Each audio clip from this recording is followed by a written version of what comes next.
Rapture is overflowing with memorable locations and set pieces. In developing a world that feels organic, lived in, and functional, Irrational managed to create a space that feels perfectly suited to the story and action that takes place in it, which begs a question: did the plot shape the location, or did the plot fit squarely into a world that was already established?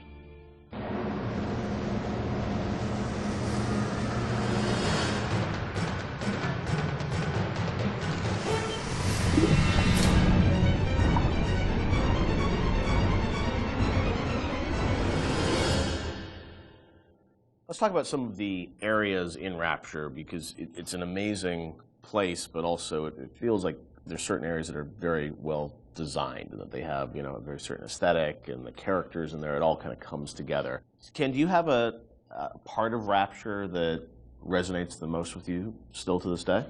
I think the opening is always going to be the most important to me because it's we spent a lot of time there, and it was all for me as a challenge as a narrative guy is sort of how do we set up a very complex series of events and a very complex notion and all this, you know, Andrew, with so much to tell, Big Daddies and Little Sisters and Andrew Ryan and the time period and do that all without cutscenes.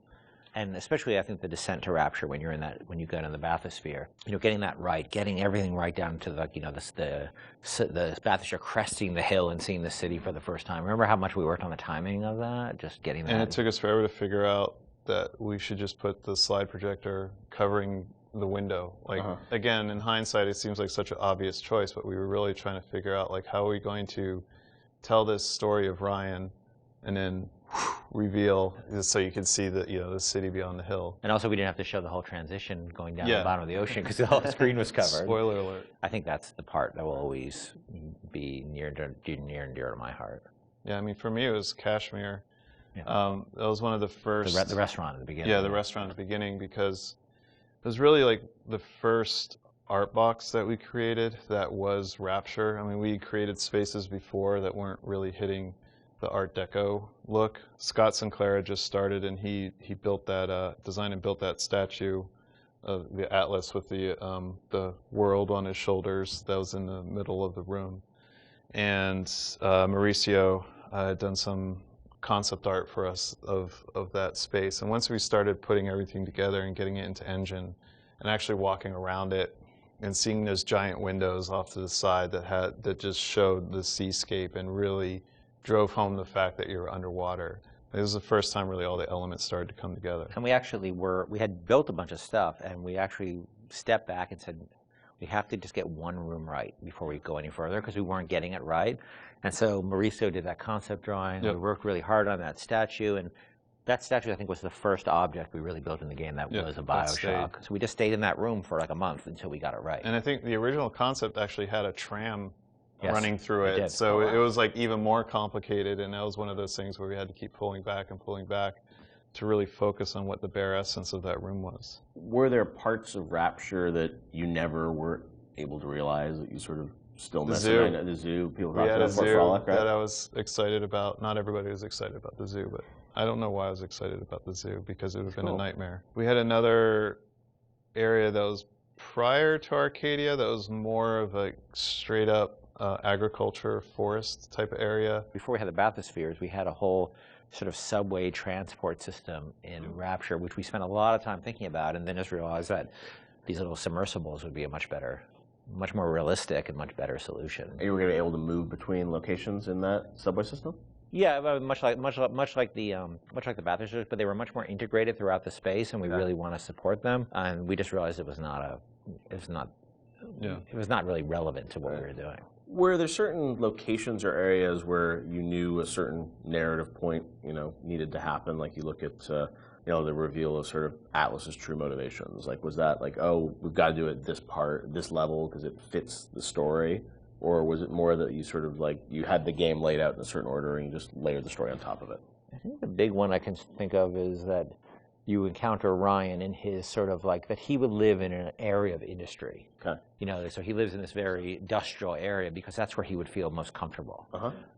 And that we wanted his office, his lair, to sort of be not in some, you know, residential zone, but Right. where he wants to wake up and smell the grease fires and, you know, and the machines and the smoke, that's in his lifeblood. Industry is his lifeblood. But it also had to be very theatrical. Like if you look at it Right. now, it doesn't look like an office. You kind of know it's an office because the story is telling you that. Set, yeah. And we had some old technology that was laying around in the game that would control environment settings. So old system that we had would let you do high pressure, low pressure, medium pressure, and those would affect lighting and other like post-process things in the world.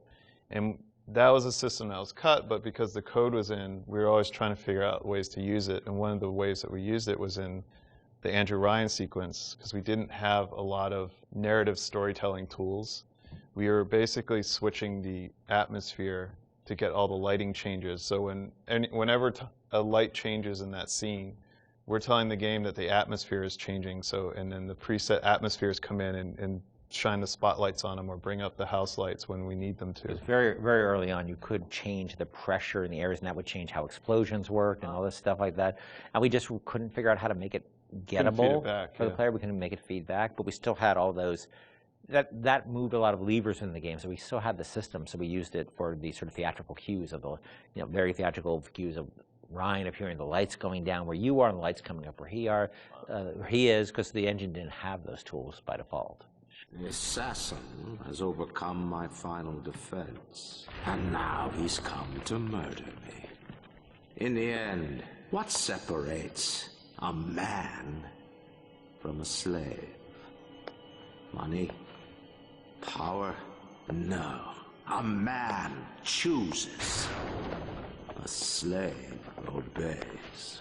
And there was a great sense of sort of artistic progression as you went through the game too, and that, you know, each level had its own sort of voice. Was that something that, you know, a lot of games as they move further in development, it's like, oh, we sort of ran out of time. We can, you know, it's like we're just going to sort of repeat this and change the color palette. It felt like, I mean, for the team, it was very defined from early on that you wanted each sort of level, which they were levels back in the day, to feel distinct. Yeah, I mean, we had sort of experimented with that back on System Shock 2, back when every Doom level looked pretty much like every other Doom level, because they were just working on the same set of assets.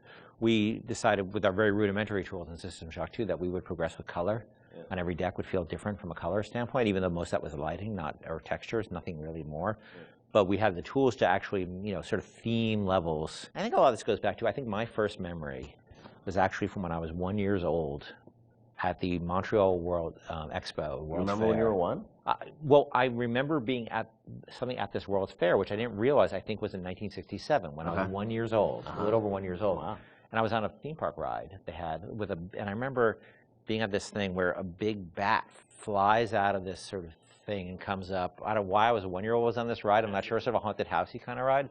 And I remember loving it. And I think that stuck with me. So the notion of sort of theme parky themes and settings, and Disney World does a great job with this. You can go to Disney World, they theme areas.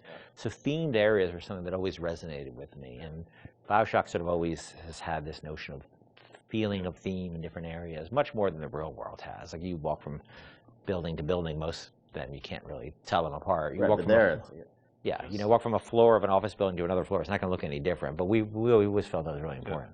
And there's also, I mean, if you look at SWAT 4, saw some early experiments with this, especially like the serial killer's house level in SWAT 4, which is probably one of the most dense levels that we ship. But you were trying to tell a specific story with that, and going straight into BioShock and using the same exact engine that we're using, and we were very comfortable at that point with how the engine worked and how to art up these rooms, gave us a leg up when we sat down and really thought about what stories are we specifically trying to tell. And one of my favorite anecdotes from this time period is with Sander Cohen.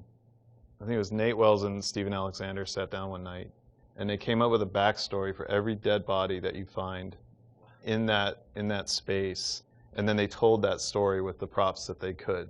Even if it was just like, this guy crawled 3 feet and then shot himself in the head because he was sad about something, you know, they put those marks in, maybe put a picture next to the guy, and then he shot himself. So they really like did their homework and tried to add, you know, the backstory for everything that you're going to find in that space. I've got Atlas's goons hitting us non-stop and 2 dead mechanics just this week. We need to control costs. If I wanted to deal with amateurs, I would have stayed on dry land.